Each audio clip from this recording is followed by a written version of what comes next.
Yeah, it is again still the morning. Thank you so much for the opportunity to have a conversation with each and every one of you about conversion therapy. As was said, my name is Sam Brinton. I use they and them as my pronouns, and I get to serve as the Vice President of Advocacy and Government Affairs for the Trevor Project. You probably know a little bit about the Trevor Project. We've been so excited to get to work with each and every one of you as much as we can. They're in North Dakota. I'm gonna actually share some slides. I know there's gonna be no quote unquote death by PowerPoint. I promise I'll make it interesting, but I did want to make sure that we walk through some of the background of conversion therapy, and it's a little bit easier if I have somewhere to kind of point us to. So let's get started, shall we? And again, super sorry for being a little bit late here. Let's do the desktop. Share. See this thing. There we go. And present. Okay, can I get a thumbs up that people can see my slides? Great, okay, otherwise I will be just talking and no one will know. So I wanted to make sure to have a conversation with each and every one of you today about conversion therapy. We'll get started because we're on a time crunch.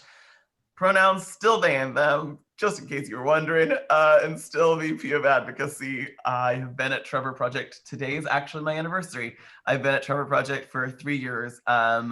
Before that, my background is I'm a nuclear physicist. So I used to disarm nuclear bombs and manage nuclear waste. And then I would do that by day, and then by night, I would work to end conversion therapy, and was excited to get to transfer to Trevor Project to get to kind of reverse that work and now get to do conversion therapy activism each and every day, which is a really quite an honor. In case you don't know about us, I'm going to go through these pretty quickly, but I wanted to make sure that we gave plenty of time for the conversation. The Trevor Project, the world's largest suicide prevention and crisis intervention program for LGBTQ youth. You may wonder what that has to do with conversion therapy. We are hearing from LGBTQ youth from North Dakota and across the country who are experiencing conversion therapy, about to be put into conversion therapy, or just being released from conversion therapy, excuse me, each and every week. It is a heart-wrenching part of our work to know that if we're ever going to actually end LGBTQ youth suicide, we must end conversion therapy first. In case you ever want to have a little young LGBTQ young person in your life, and you want to make sure that they have the opportunities and resources, I'll list them through quickly. You'll probably hear about these in other sessions as well, so I'll go through them fast. First is our Lifeline, 866-488-7386.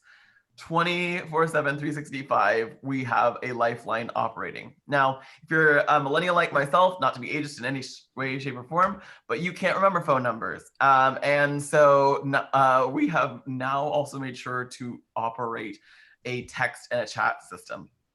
The other reason that this may be important is that in the age of COVID, when kids are only a door away from their parents, having a verbal conversation with a lifeline counselor may be really difficult. And so that's why we have start to 678 as an easy way for people to get to chat with each other. So I know that that's probably pretty well known in this group, but now that you know about our crisis services, I wanted to move into what I would call a really great place for working to end conversion therapy that has nothing to do with a crisis. So Trevor's Space, the cute joke that I use, and I think, well, maybe it's not a joke, but anyway, is think of it like MySpace, if for those of us who remember MySpace, or Facebook or Twitter, but we don't sell your data to the Russians. It's like a really great place for people to get to find each other as LGBTQ youth and have conversations that aren't moments of crisis, right? That are moments of celebration. What's it like to go to that first prom with your same-sex partner? What's it like to find an affirming church? These are kids and LGBTQ young people who are meeting each other in safe places to have conversations like, my art's really cool, or I just got a B on my history test, right? The things that we all consider normal need to be given in a place where LGBTQ youth can build those relationships and that resilience so that they hopefully don't get into moments of crisis. Okay. We also, along with our work, do research and education, and then of course advocacy. What we are here to have a conversation about today, the work to end conversion therapy. So all of this is built on the idea of we have hundreds of thousands of contacts coming into the LGBTQ youth coming into the Trevor Project. We should be using their information confidentially, of course, and never attributationally, to solve the problems that they are having rather than just keep trying to address them when they are bad. I like to think of us as the firefighters who go out before there's a fire, like make sure that there's a fire hydrant somewhere nearby. These are the things that we try to do in the advocacy team. As I said, our major campaign on this is 50 Bills, 50 States. It was founded by myself a couple years ago, literally as a GoFundMe, because I was tired of conversion therapy only being worked on in states like California and New York. Those are really important states for us to work on. But as a Kansan myself, I was tired of the coasts being the only place we thought conversion therapy was happening. It's happening everywhere, and every state has a responsibility to work to end conversion therapy. I am so proud of North Dakota for the great work that y'all are doing already. So some of this may be a repeat, but I wanted to give both my own experience with conversion therapy and a little bit of the common arguments that you can use to help us in the fight to end it. So first off, really quickly, I promise we'll get there, I want to give a little bit of background on LGBTQ mental health. First, as you already know, there is a major problem of suicide in our nation, with the second highest cause of death for youth ages 10 to 24 being suicide.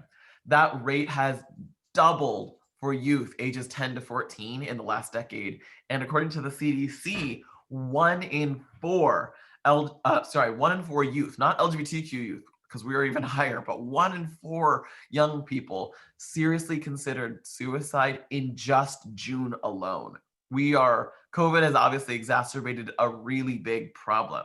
I promise there is really good news at the end. If you stick with me, I'll tell you a really cool story about Michelle Obama and heels. So get through this hard part and we'll get to the good part, I promise. There we go. Okay, there's a little inspiration.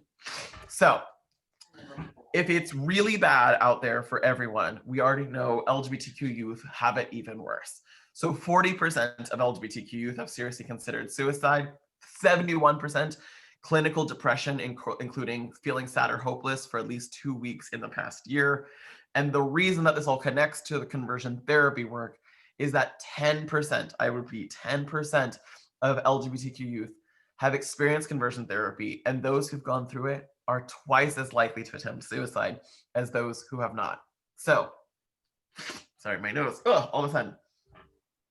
We know that there's a problem of at least 1 in 4 young adults seriously considering suicide in the last month. We know that LGBTQ youth are even worse at 4 to 5 times the rate at times of attempts as straight individuals. And we also now know that it is not something that's over.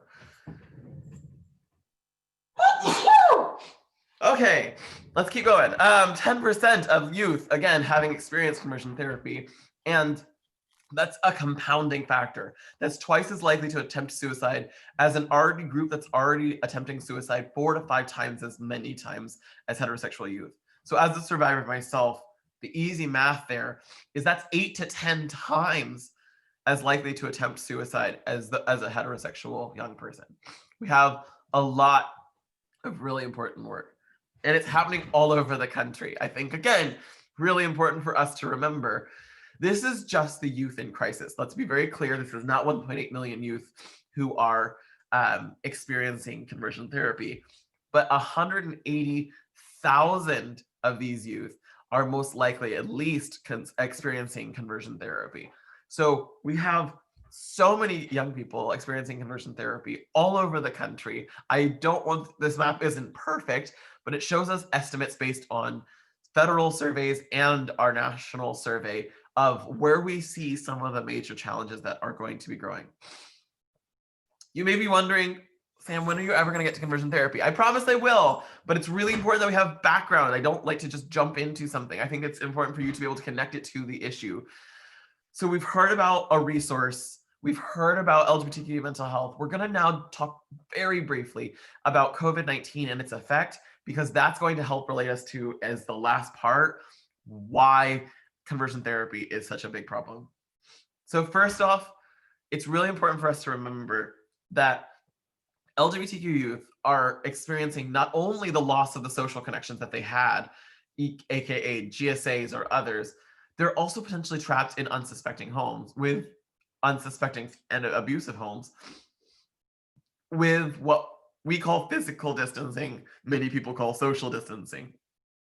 This has exacerbated conversion therapy because a lot of LGBTQ young people may have come out in college or just come out in general and then been trapped now in unsupportive homes. This is leading to what we believe are increased rates of conversion therapy due to the more people talking about it to the Trevor Project. So it's kind of a very nerve-wracking moment for us of they don't have the support systems they used to have, and they are potentially even being placed into conversion therapy more. What is this conversion therapy and what kind of impact is it having? I want to make sure I'm respectful of all of our time and have plenty of time for your questions. So I'm going to go through a variety of different experiences that have happened and data on this work, but I'm also going to try to cover a little bit of my own personal story, because I think that that's what's going to be most impactful in some of this work as well. The goal should be that when we finish this section, you understand the harms of conversion therapy and you are ready to take it on. We've given you the arguments, the data, and the stories that will hopefully change hearts and minds, because that's how we will end conversion therapy once and for all. First off, what the hell am I talking about? What is conversion therapy? So any treatment that tries to change a person's sexual orientation or gender identity is considered conversion therapy. It has so many names: conversion therapy, reparative therapy, sexual orientation change efforts, ex-gay, praying the gay away.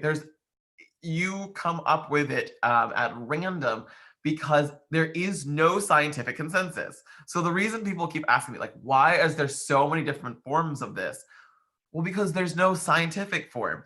And so each person gets to make their own snake oil. And if we haven't learned this yet, snake oil is just, like its own version, its own hypocrisy, its own ridiculousness.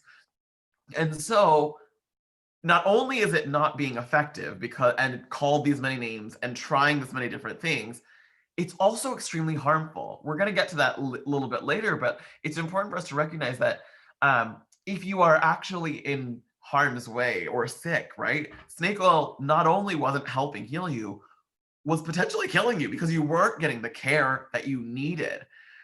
So let's remember that when we get a scientific consensus, it also creates a little bit more of we know this could help. Even if it's not helping all the time, it could help. It is never helping when it comes to conversion therapy. And every major medical organization has said this. So every APA, but the American Poodle Association, has come out and said that conversion therapy has no place. So the American Psychological Association, the American Psychiatric Association, the American Psychoanalytic Association, the American Pediatric Association. If it's an APA and it's not poodles, it's against conversion therapy. It's a space where mental health has clearly recognized that this is dangerous. It is not helpful. So the first argument may be, well, my Aunt Sally went through conversion therapy and it worked on her. I will never, ever, ever, to Aunt Sally's face, call her a liar, because that is not helpful. As a survivor myself, the harms that this has caused us is unbearable. And so to debate someone's identity is never going to be a good use of my time. I will, however, say that as a scientist who studied nuclear physics at MIT, I know how to study science. I know how to review the data, and the data says that it doesn't work. That those who we trust to heal our minds say there is nothing to be healed about conversion therapy. Okay, so that's our first argument now that you're kind of going to keep in your brain. Science says it doesn't work. That's not going to work for everyone, but that's a really helpful thing for you to remember. I also talked about its harms. We, again, are hearing about it every single week. Now, a suicide hotline is not a place you really want to have a conversation about your product be hitting. Why? Because that's not a good moment. That's a space where we're really having LGBTQ youth reach out to us and say, I don't know if I can keep going. This really took away all of my mental health protections. I know for myself, it's really hard for me to sit in a therapist's office these days. And you may be saying, like, why? Well, because that therapist hurt me. And so my brain literally associates mental health care as I'm back in the same place where I was, and this person wants to hurt me all over again, right? Like, that is the kind of traumas that are going to be relived by some of these survivors. Okay, so we talked a little bit about it doesn't work. Many people will then start saying, next argument, right? Oh my gosh, conversion therapy doesn't happen anymore. Or the 1980s called, Sam, they want their issue back.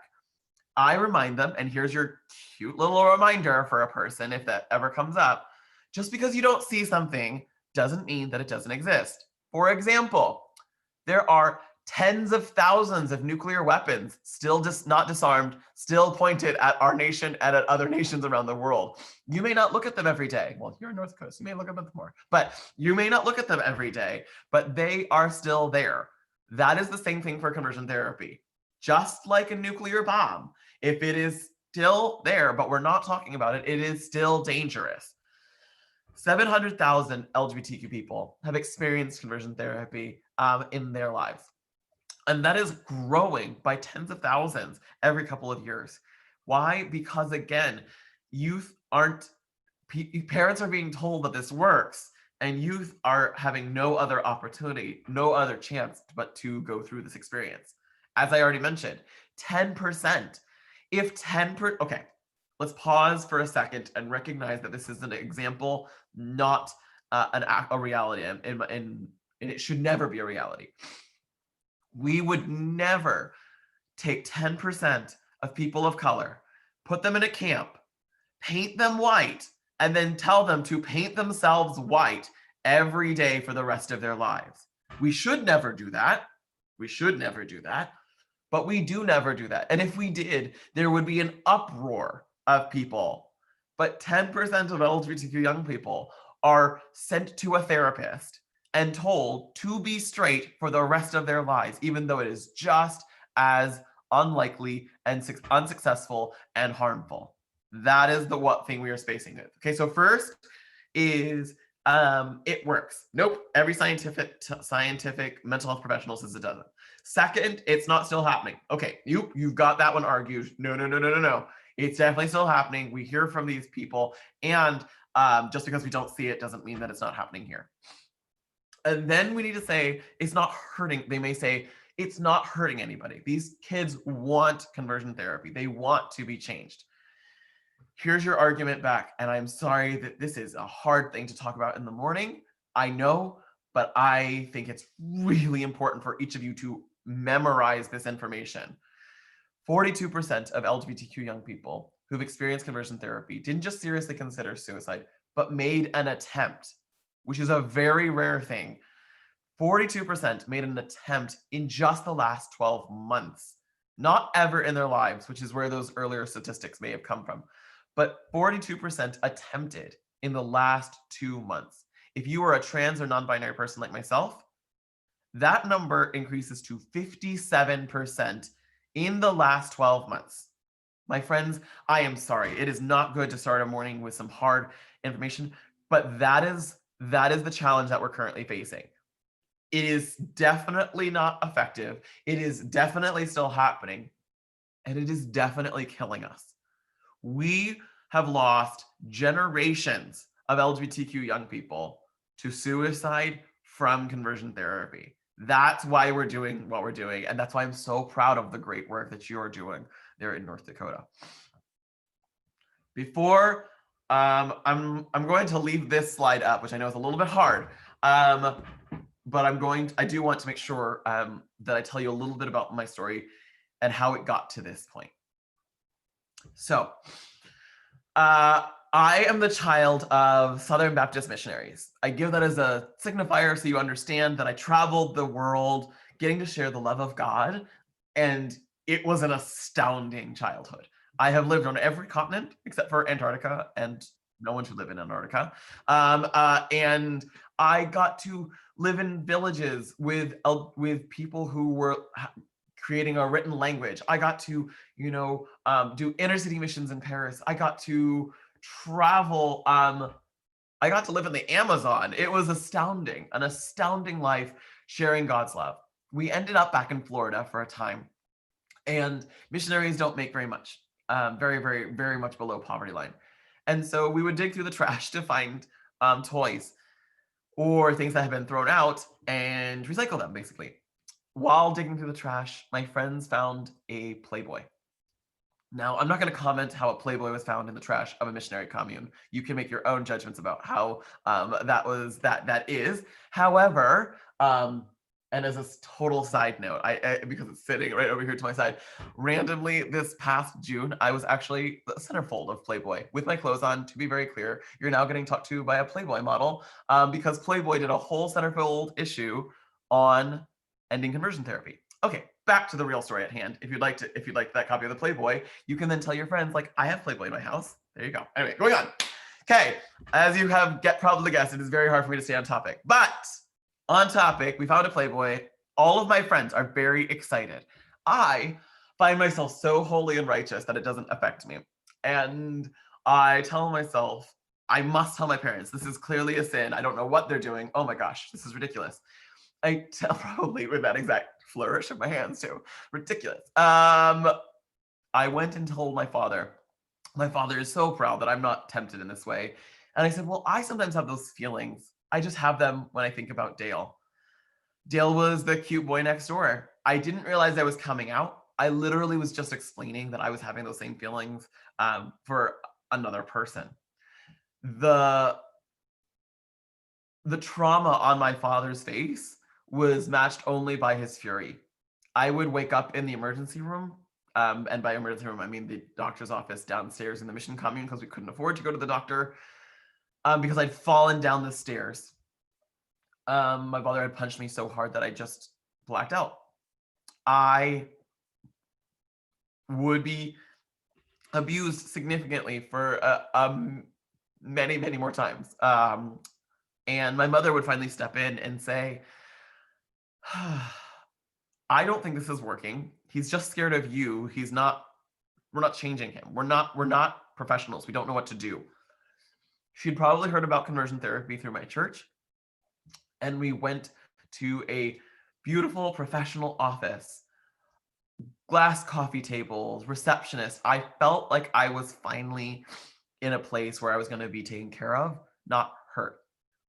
I sat down on this conversion therapist's office couch and was told, as my mother left and we started the sessions, that I was the last gay child left alive, that every gay child had been found as a child and killed by the government, and that if I was able to change, they would never have to find me and I would be okay. Many of you are at this point being like, oh, good. At least you realize this was completely ridiculous and all the rest of this is unhelpful. I had lived my life in places where the government had killed groups of people. So I actually believed that this was a reality. I truly believed the government was out to get me and kill me. I had watched the government come through and shoot taxi drivers who revolted in Bolivia. I remembered apartheid in South Africa, right? Like this was a moment for me that I was terrified to think that someone was looking over my shoulder and going to find me. And then there was the reason that the gays had all been killed was because we had brought AIDS into America. Now, I had never seen a white person with AIDS. I had lived in an AIDS orphanage, so I knew in South Africa, so I knew what that was like, but I never seen a white person with it. And so they were, again, associating the things I understood with the things I had never experienced, so that way I would transfer the trust. I now, as a 10-year-old child, think the government's out to get me. and I am dying of AIDS. Then the worst part came, which was the talk therapy of my God hating me. Now, to many of you, this may not seem like the worst part. Obviously, these other parts seem much more scary. But to a person of faith who was traveling the world sharing God's love, to no longer have that love was nothing short of terrifying. I couldn't breathe. And that was when I would make my first suicide attempt. I would have heard, I'm sorry that I'm a little bit emotional. It's early in the morning, so I'm trying to keep my brain here. I would have heard that if you took a lot of pills, you would never wake up. And so instead of 2 Advil, I would take 3. You rebel you. And laid down on my bed, surrounded by my teddy bears. How my parents didn't know I was gay, I still do not understand. Crossed my arms like Snow White and prayed that God would take me away. I woke up without a headache, and my mother truly didn't understand what was happening. So we kept going to conversion therapy.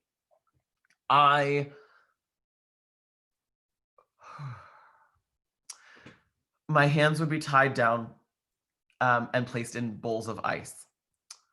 The ice would get really cold on my hands. I'm sure you're all significantly better at dealing with the cold than I am. I'll just be very clear about this. But while having my hands in this cold ice, I would be shown pictures of men holding hands.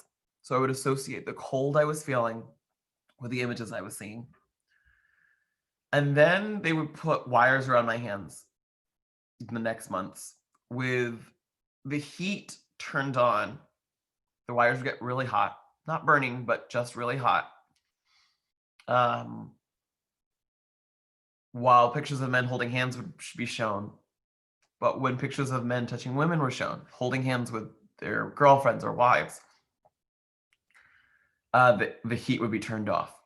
So I would associate, it will hurt to touch a boy, it will not hurt to touch a girl. I am roughly 11 or 12 years old. It would end with electroshock attached to my fingers, while pictures of men having sex with men would be shown. The first porn I would ever see of gay men. I screamed in pain and in agony and begged my parents to come in and save me. And my mother, as brave as she is, literally probably thought she was doing the best thing she could and letting her child be saved. She thought this conversion therapist was using some type of a good practice to save her child's soul. To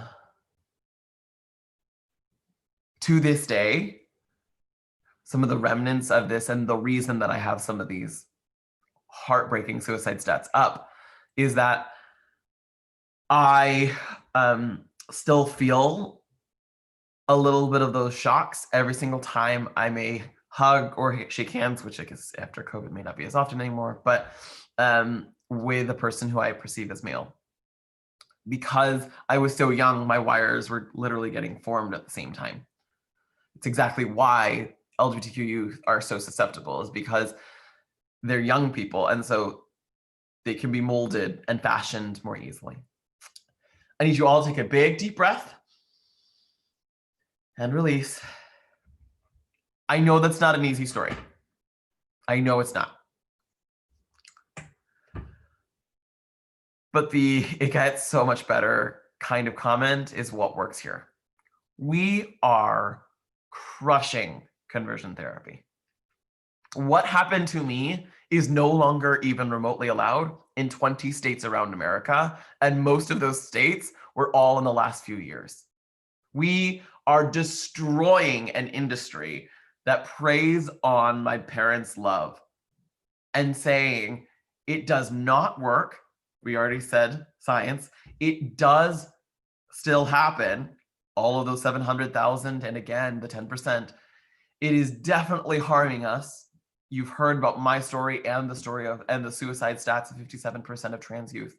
And it is illegal. It is illegal in many places. Now, it is also illegal in places you may not have necessarily thought of originally.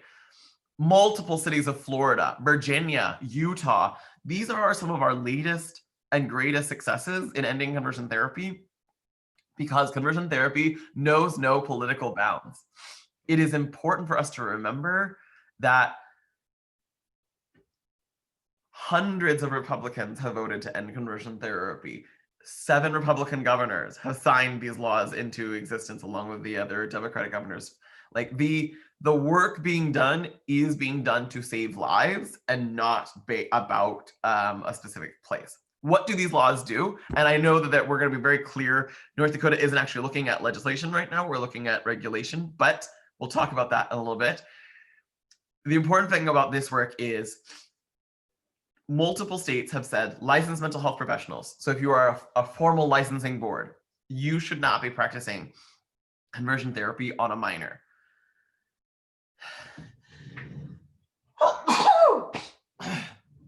I love you all. Just being blessed. Apparently, a lot of blessings. Okay. There is also really important space that it's not just the legislation that's passed, it's the legislation that has been introduced.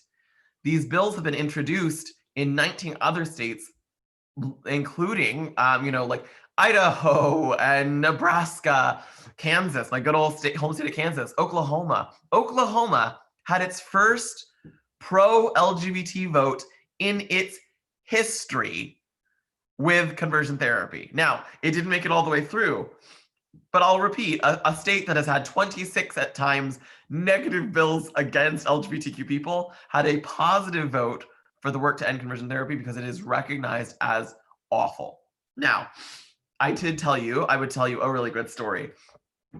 So resolutions and executive orders and regulations are really important. Regulations are going to be what we're going to be doing some great work there in North Dakota. Resolutions in many cities saying our city is not a place where LGBTQ youth should be put in at harm's way, and harm is done through conversion therapy. And then of course there's executive orders through both the president and governors as well.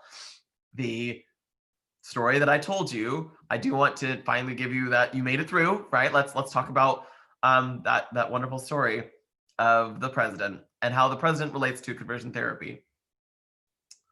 So I helped work on the Iran nuclear deal. Really fun moments. And in the Iran nuclear deal, I get back from Tehran, do some technical translation for the government and Congress, and we're celebrating its passage in the White House. Now, I hope you all get to visit the White House someday, let's say someday. And if you walk into the front doors of the White House, here on your left is a grand staircase. And the First Lady and President come down that grand staircase, and everyone's clapping. And we've had a little bit of wine, so we're like wishing they would walk a little bit faster, but like everyone's happy. They get to the bottom of the stairs, and Michelle Obama just does this kind of, you can't see this, just does this kind of motion. Now, everyone else is like talking to each other and not paying attention. So I think, oh, she must be wanting to talk to me. I'm really hoping she did. So I walk over to Michelle, and she leans down because she's a goddess among women and says, "Honey, your heels are taller than mine." Now I go ashen white because I always wear heels. For example, right? Like literally always in stilettos. I have 58 pair of stilettos. I wear heels all the time. I'm not wearing them now because I don't want to, and it's also a Sunday. So, but the point being, that was a normal thing for me. And I was in the White House. Who doesn't wear stilettos as a non-binary person into the White House? Like, absolutely, ma'am. I just helped solve your Iran nuclear problem. You're welcome. Like, heels it is. And she says, "Follow me." And I was like, I'm getting kicked out of this event because I wore higher heels than her. It's not my fault you wore kitten heels, ma'am. Not my problem. But of course, she's Michelle Obama, so you follow her and you do whatever she says. We walk into the residence, part of the White House. She pulls back a curtain, and there is a wall of heels that or hers, obviously, not Barack's. And she says, well, help me pick out a better pair. And I literally squeak. I'm not joking. The first sound out of my voice was just like this, like squeak. We help her pick out a better pair. She and I walk back down those same stairs that I mentioned earlier. We get to the bottom of the stairs and Barack turns around and says, where did you just go with my wife? To which I reply, and this is a real sentence, it's awful. He reminds me of this all the time. There was a national heel emergency, but don't worry, I've solved it. Like, that was what my brain went up with as a good response to the President of the United States. Going on, moving forward. I promise, I told you the story was good. Like, you have to hear all the trauma, but you get to hear the good stuff too. We finish talking a little bit, sorry. So I of course, say this stupid sentence, and he says, thanks, Sam. I squeak again because the President of the United States knows my name. He reminds me that I was at this point, you know, a red mohawk. I had a bright red mohawk, nuclear engineer in heels in the White House. He's like, Secret Service has literally asked me about you 3 times if you were supposed to be here. So yes, I know who you are, Sam. I thank him for all of the great work. We start chatting about all things nuclear. I explain how a nuclear bomb works to the President of the United States in really simple terms. He says, well, what do you do when you're not checking nuclear things, Sam? And I said, well, I work to end conversion therapy. You've all heard of the words an elevator pitch, right? The idea of explaining something to someone in your ride up an elevator. This was my elevator pitch to the most powerful man on earth. And so, with Michelle standing right behind me, I walked through everything I've walked through with you, of it is definitely still happening. Science says it's wrong. It's hurting us. And I raised the story of my friends who had died of suicide after conversion therapy. He cried. He doesn't admit it to this day, but Michelle and I both agree he cried.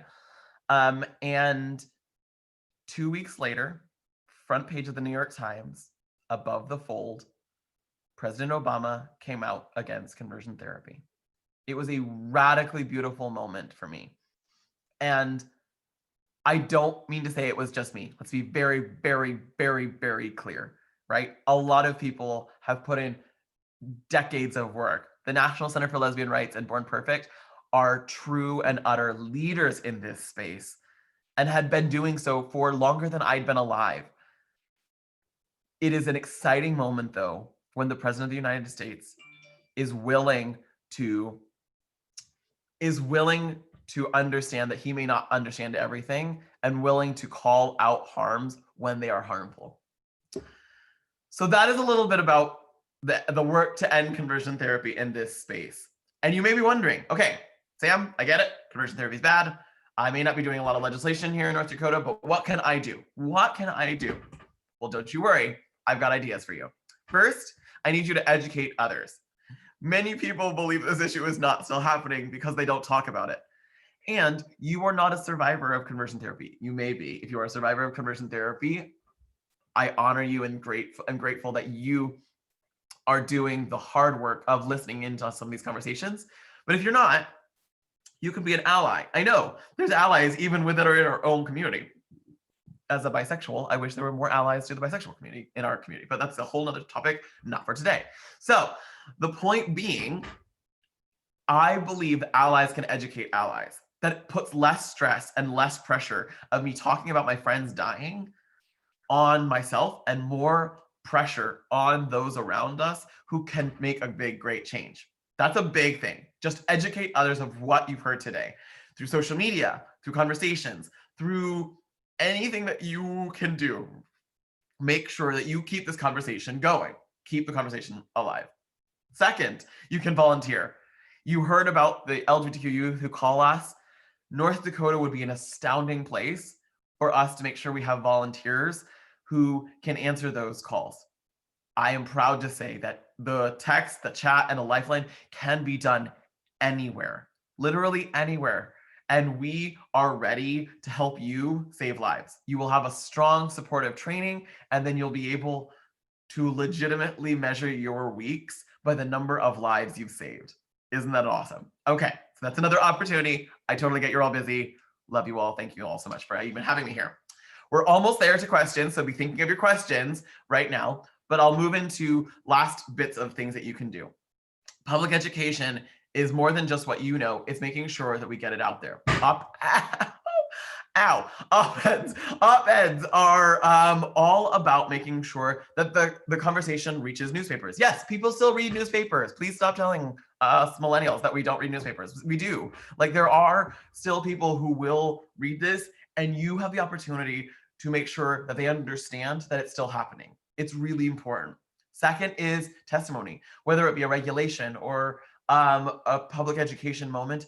Testimony in front of legislators or in front of regulators is really a valuable way to make sure that you stand with those of us who have been doing all of this work for a really long time. Movie nights. Everyone loves a good movie night, right?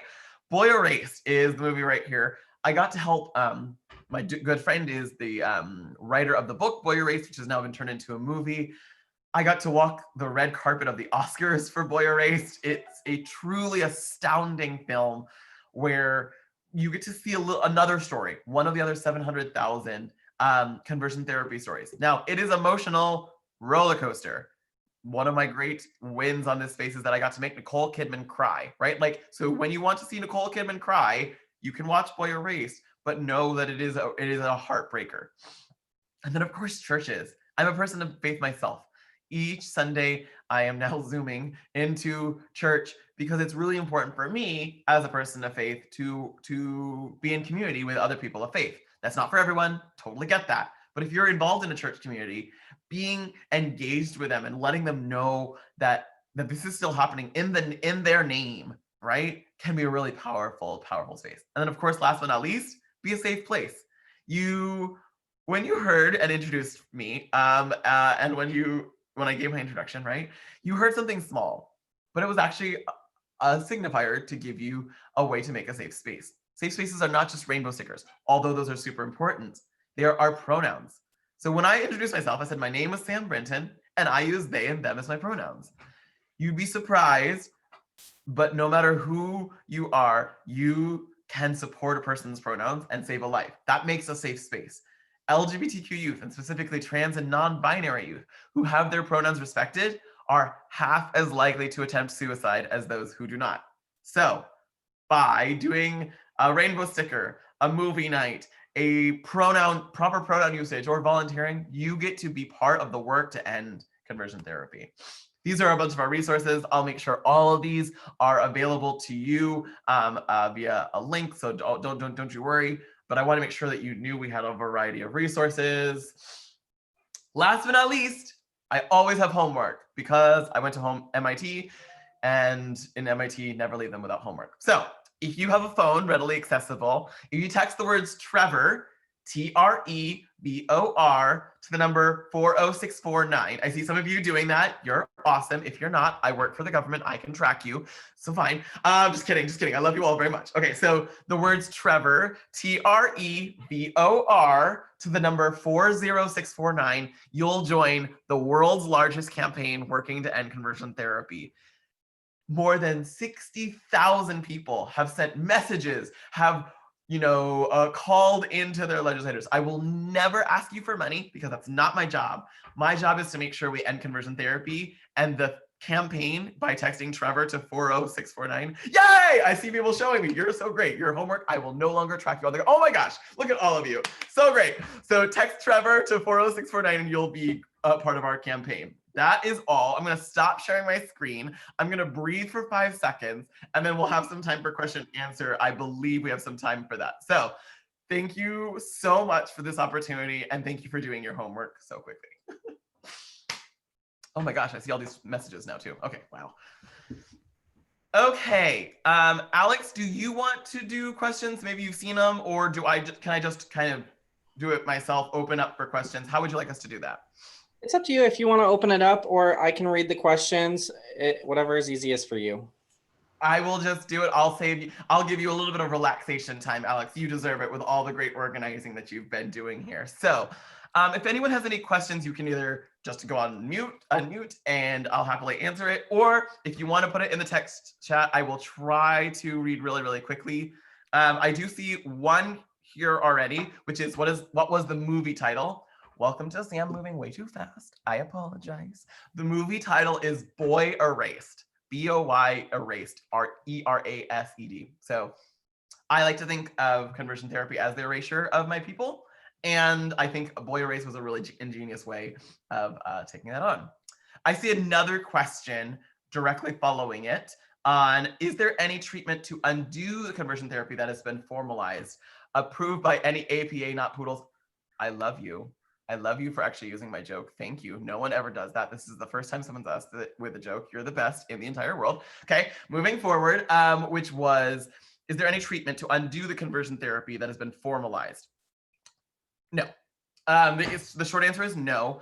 As a person who has gone through anti-conversion therapy for a majority, by far, of my life now, we have generally diagnosed many people with conversion therapy as a form of PTSD.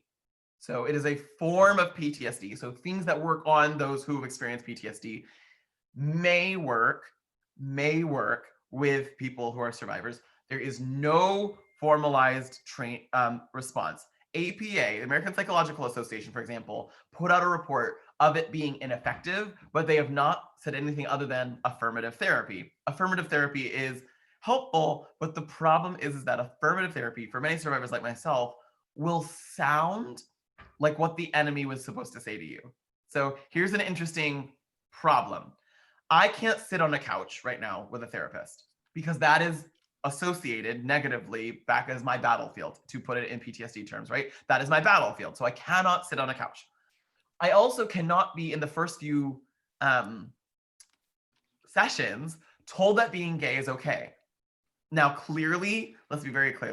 This, I shimmer, I'm so gay, right? Like very much there. But the problem is that has come with a variety of internalized acceptances, not externalized acceptances, because externalized acceptances could be taken away. So my brain stopped trusting any external reference on my sexuality, whether for good or for bad. So know that affirmative therapy may be really difficult for a person who's experienced conversion therapy, because all we're hearing is basically the opposite of what we heard before, and we don't know which one is necessarily true. And so our brains start to say, don't trust what they say about your sexuality.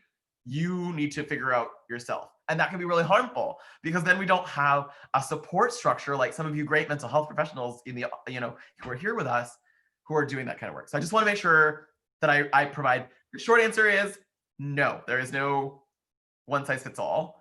But think of PTSD as a potential area of space.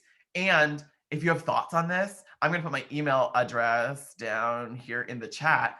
You can reach me, and I would love to have a conversation with you about what we could do to make some type of formalized system, or do research on what would be affirmative. What are ways that we can solve this? We know the research on how it kills.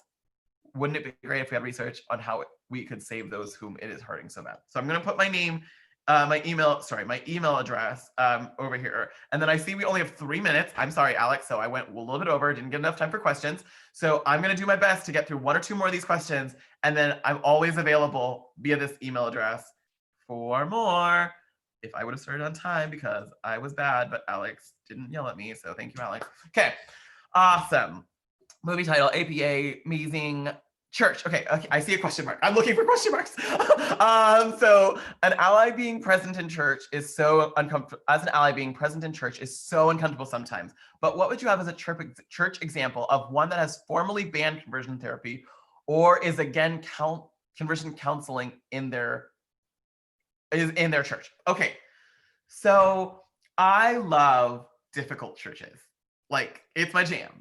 Maybe it's because I like to work in politics. So like, for me, give me a church that thinks I am demonic any day, because like I literally walk into offices who think that I am, the Antichrist in politics. So I believe that it's okay to be uncomfortable in church as long as you are doing it with a good mental health support system, right? So figuring out what you need to be a good missionary. So I'm not going to go into too many religious terms, but I believe missionary work is about this idea of a misunderstanding or a disconnection between two individuals' beliefs and trying to match them, right? Like finding out what you understand, what I understand, and matching them. No church has formally come out against conversion therapy, most likely because none of them want to be associated in any way, shape, or form with it. That I know. That's not true. That's not true. That's not true. There are churches that have. None of the major denominations have kind of come out against it. But there are places that in many of the times when we testify, churches will testify with us saying this is not part of my faith. For example, and I give this only as one specific example, a Baptist pastor in Kentucky testified 2 weeks ago that this is in no way, shape, or form representative of the Baptist faith. And when we allow conversion therapy to keep happening, we are turning people away from a faith which they think could be helpful. So I want you to know that whether it's a Baptist, a Catholic, a Jewish individual, or MCC, right? Like not all of these very disparate different churches have all had people who have come out against conversion therapy, but none of them necessarily in a big formal church-wide organizational stance that I routinely refer to. So I just want to give that as one answer. I think we're at time. I see one last question. I'm going to do it really fast, Alex, really, really fast. So it says, is there any data on how long after conversion therapy that teens are at most risk of suicide, months, years? There is no specific data, but the data that I showed you of youth of the conversion therapy, the 47% of LGBTQ youth attempting this year and 57% of trans and non-binary survivors attempting this year, is because it is the highest risk directly in the year following conversion therapy. So that is the data that I can give you, is that is the, I don't know if that perfectly answers your question, Randy, but the highest risk is at least within that first year. We would almost never hear from a person within a month of their experience other than on the Lifeline, which we would never do research on the Lifeline because the person's suicidal. So we can't do research there. It has to be a person who is in a separate survey. That wasn't the perfect answer. Hopefully that was still helpful, but you understood. And thank you for bringing back up that data, which I hope that is the one stat that you have really all held and are going to bring forward with each and every one of you. I have gone 1 minute over. Alex, I'm going to turn it back to you. Thank you so much for the opportunity to share with you. I hope that was a helpful conversation and keynote with you all. If you have any further questions, you see sam.brinton@thetrevorproject.org. I love you all. I'll stop talking now. Okay, bye. Thank you so much. That was so eye-opening, and thank you. Thank you. And I hope everyone knows, this is the reason why that that call for action is so important. And I hope you guys all take action.